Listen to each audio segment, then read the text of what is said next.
So we are on Charm, a Catalina 320.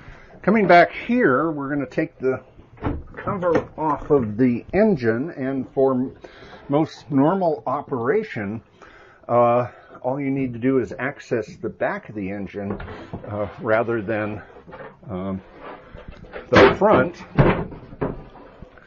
And so you take that cover off and these panels, and you have pretty good access here. This is a Yanmar 3GM30 3-cylinder diesel. This is actually the exact same engine that is in Mistral up in the large boat class.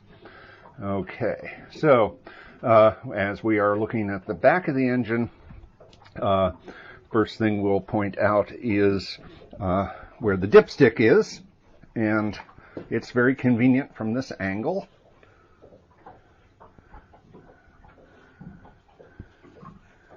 And so we will check that oil. And it is right up there, just a hair below the line. It is important to keep that oil filled, but not overfilled. Okay. We also then have the coolant, and you can see the antifreeze reservoir over here is easy to see and check.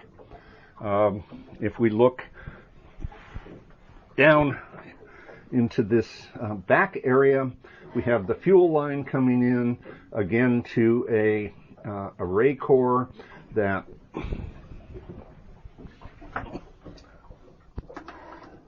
we can see the nice pink diesel and nothing else in the bottom of the strainer, and that fuel line then goes again to a mechanical pump.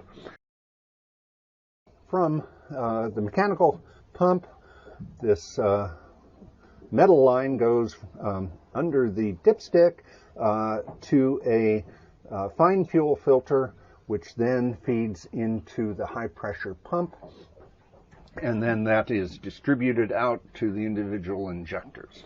The Yanmars use a mechanical pump, and it actually has a little, my finger is on the primer,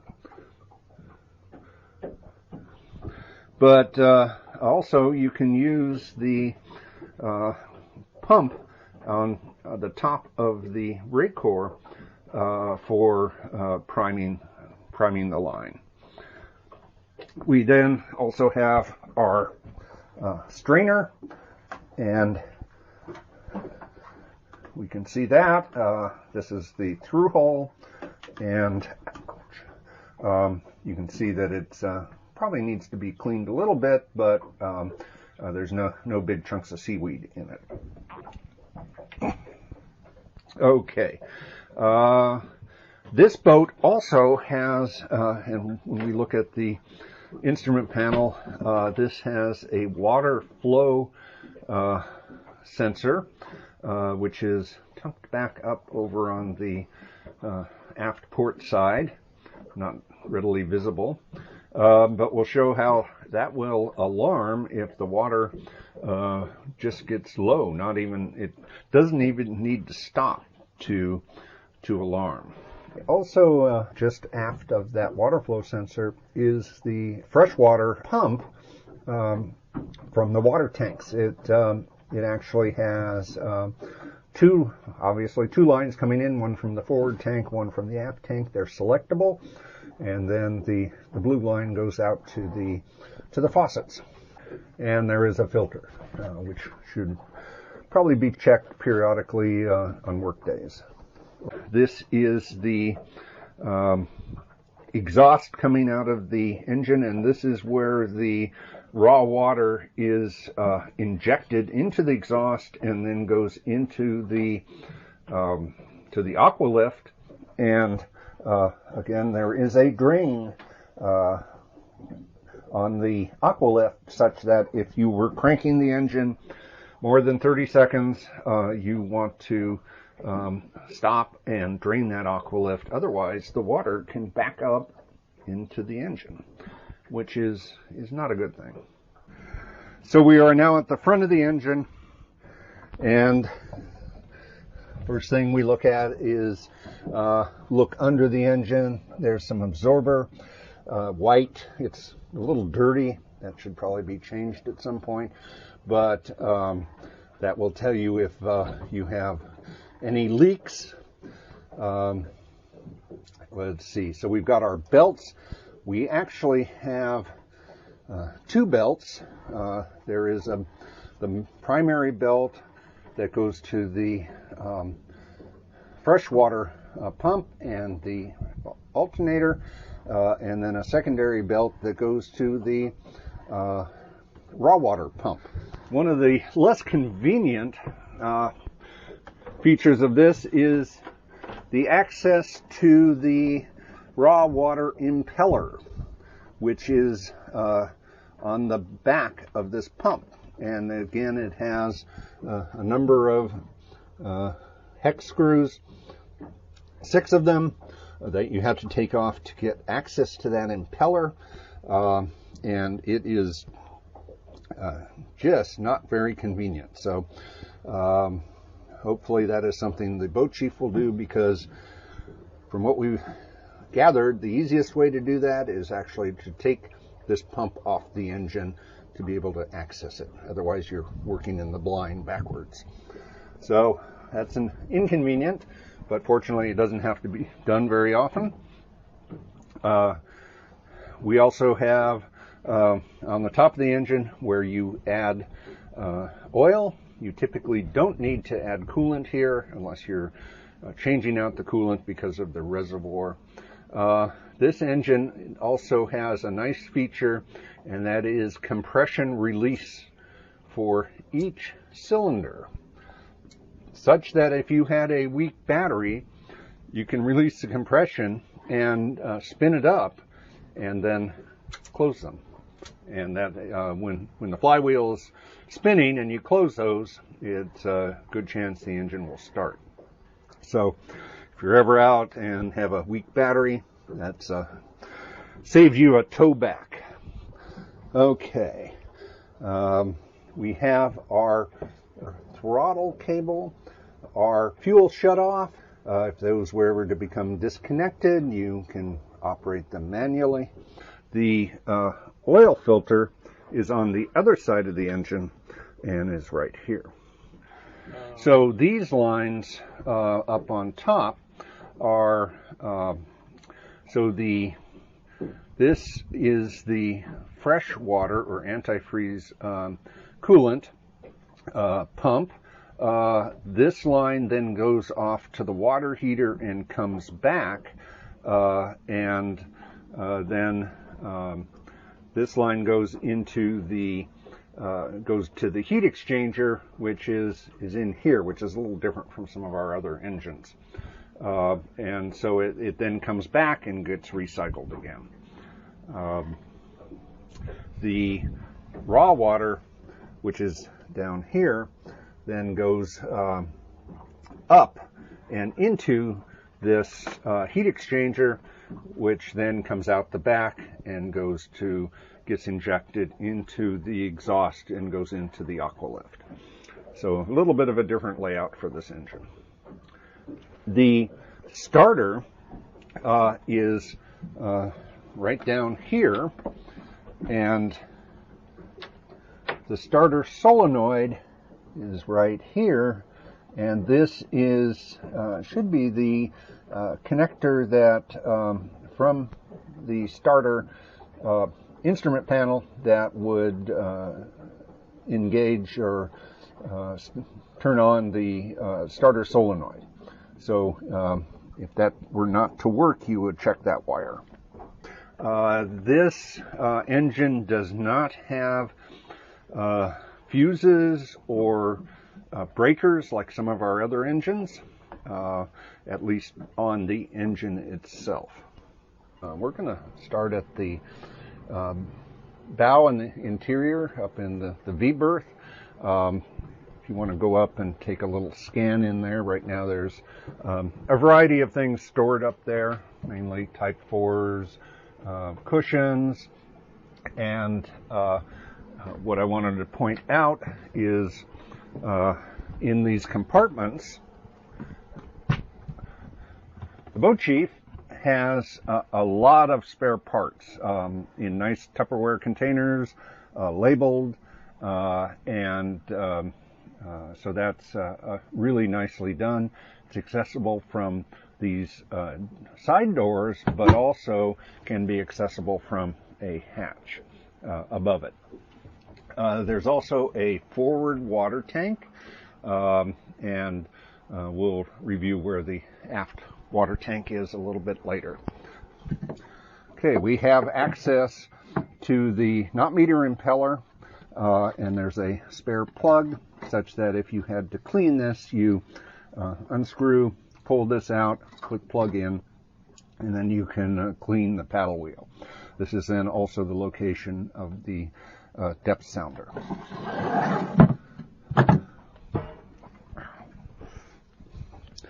As we move back, we are going to look into this port side compartment of the salon, and again, the boat chief has done a very good job at putting in engine parts and assorted other supplies. We then come back. We have two more compartments.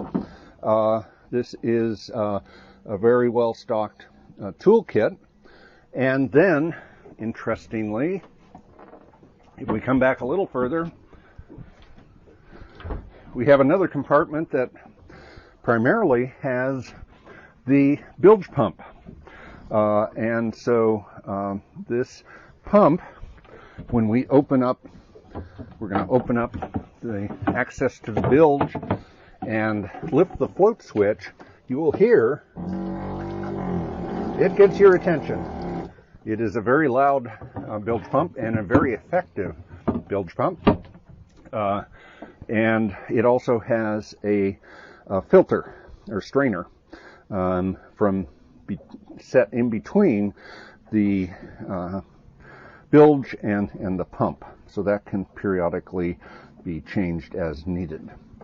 Okay, also in this compartment, as you may notice, a lot of the cabling comes across and goes up to the electrical panel. A lot of this has come down the mast and works its way over to the panel.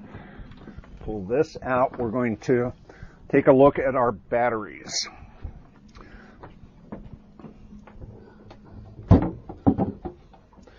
Okay, we actually have two large batteries. We surmise that these were purchased before we acquired the boat, and since they were new, we didn't want to replace them, but there's two large, what we'd generically call RV batteries. These are both cranking batteries, so we don't have a separate house battery that is a deep cycle. So these are labeled 1 and 2, as we usually do. One of them is identified as the engine battery, and the other one as the house battery. But in fact, the batteries are identical. There have been no issues with that. We've cruised the boat a number of times, and they hold up quite well. So if in the future one of them needs to be replaced, we will replace the house battery with a deep cycle, as we have on the other boats. So going to close this up, and while we have this area open, we are going to look at some of our plumbing now. So this is the holding tank, and the head is right behind this panel here. But we also then have the macerator and the macerator through hull, which is accessible right down here and nicely labeled.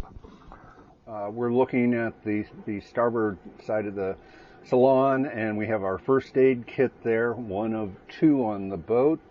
Some more boat and equipment instrument manuals, and then we have our standard Perco, which is the selection switch. This also has a main DC breaker and a separate windlass breaker. To use the windlass, you have to flip this switch on and have it on the house battery, or on the engine battery if you have the engine running, which you typically do when you lift anchor. Okay, going into the head, we have our standard head. It actually has a nice little access area back here with some supplies. And then we have a compartment down here that has the through hull for the head, which can be seen right down there. And then there's the sink through hull, and both are labeled. Interestingly, there is another connection to the head through hull, so it is a dual purpose. This boat has a sump pump to pump out the shower drain, which is in the base of the head floor, but it can also pump out the ice box, which is the only way to get water out of the ice box. And there is a Y valve that is in the back of the panel, the back of the compartment, and you set the Y valve to either the shower sump or to the ice box, and then there is also a pump back in there. That pump is activated by, you have to come over to the shower drain pump, turn that on, and then when you have the valve set and the through hull open, you can activate the shower sump, or also to drain the ice box. And as we'll see in a minute, the ice box is quite deep, and so having that drain is very convenient. The electrical panel is very standard. It has your 120 AC side and then the DC side, and it's pretty self-explanatory. You have access to test the batteries, and then everything else is nicely labeled. Nothing tricky about that. When we start looking at then the galley, the one thing that's a little interesting is the access to the through hull for the sink drain is actually tucked under the chart table and through an access patch. Down here, another oddity of this, because of the drain, the sink, this drawer opens that far. You can get it out, but it's a shorty drawer. The next drawer down does come all the way out and has supplies in it. We then look over to the main area under the sink. There's lots of supplies there. Also, the water heater is tucked in back there. So there's no through hull access. We have then the main ice box, which is also a refrigerator. It is very large. And Be cautious, this is not held up, so if you have your head down there and the boat rocks, you may get knocked on the noggin. But you can see that this is a very deep and very large ice box. It does have a cooling plate, but that's pretty much a standard for a smaller size, and so ice or frozen water bottles are recommended. We then have storage right above the ice box, or a nice little compartment for pots and pans. More pots and pans and dishes and paper plates. And then the main tableware is tucked in here. You also have, when you're on shore power, you have another outlet over in this area. Basically a standard stove and range 2-burner, but very functional. We're in the aft berth, and we're now looking at the aft water tank. On the other side is the fuel tank. So we're going to start looking at our lazarettes. This is the large lazarette. It's labeled as emergency tiller and dinghy. Besides that, it's got a number of other items. But red bag here is the emergency tiller. The dinghy is tucked down in here. The pump and paddles are separate because it's a snug fit for the dinghy. But it's a good dinghy and very functional. If you look back in here, you will see the battery charger, and that's tucked nicely back over in that corner. We have a radar reflector. If you were ever out in the fog, you could add that. So a couple spare lines, but that's pretty much it for this lazarette. As we come to the back, we have first our propane locker, and we have the tank, gauge. This is the solenoid that is activated down on the panel, and this one is convenient because you can also then keep at least 1 or 2 of the small barbecue propane canisters. Okay, this next lazarette oddly opens this way, and what we have in here, first of all, is the master breaker for shore power. We then also have our compressor for the refrigeration unit. The life jackets are in this blue container. Get those out of the way. You can see how deep this is, and that's the milk crate with oil, coolant, and such. That is actually easier to access from that aft cabin. We then have the barbecue hanging on a lanyard, and then we also have a mask and fins in case you need to go down under the boat and clear away the kelp that you ran into. This valve is for the swim step shower. So if you're going to use that, you need to open this valve. The controls are then accessed under the seat here. Okay. Tuck this back in. And also the Type 4 should be in here instead of up forward, but everything's nicely labeled. On this side, we then have the stern anchor. chain and rode. It's a Danforth, fairly lightweight Danforth.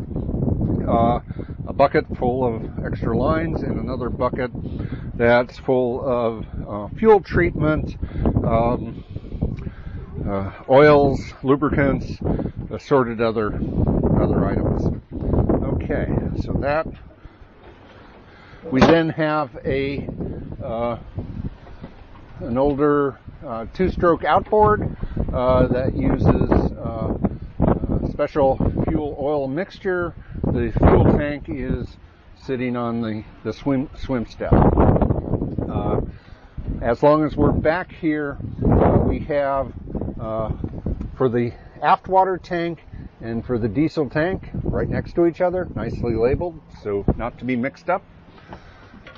And then if we look at our instruments, we have our panel, and I'll actually turn this on, but you can see we have high water temperature, a red light, which will also alarm, low raw water flow light, which will also alarm, and then low oil pressure. So these should come on when we turn the key, and you can see that they do in fact alarm and light up. So we also have a blower down below. I'm going to go ahead and turn off the annoying alarm, but this is the blower switch, which key has to be on to get the blower on. The one thing I didn't mention is that this is a Yanmar engine which does not have glow plugs. So when you turn the key on, I've advanced the throttle slightly, made sure we're in neutral. I turn the key on. I don't turn the key towards glow plug because there are none, so I just push this starter button and we have an engine running. The alarms went off, and we're checking the water flow, and we do have good water flow. We are getting proper voltage, decent fuel. Temperature would come up after a while. We also then have our instruments up here. We have speed, both from the paddle wheel as well as from the GPS. So SOG is from GPS. We have our depth and speed readout. We have our wind indicator and our autopilot, and then we have our Garmin chart plotter, which is not on at the moment. We have our conventional wheel-mounted autopilot with motor and belt internal. I'm now going to shut off the engine just by pulling the lever and pushing the lever back down, turning the key off. Okay, we're at the anchor locker. We have a nice Delta anchor, and we have a windlass that is good on the road but not the chain. So this has 32 feet of chain, same length as the boat. When the breaker is on down at the Perco, then the windlass will work. The bitter end is tied off. This just keeps the anchor from deploying unintentionally, and we have some gloves down in there. Okay, our forward water tank is labeled as water. It's right here. And then further aft, also on the starboard side, is the waste.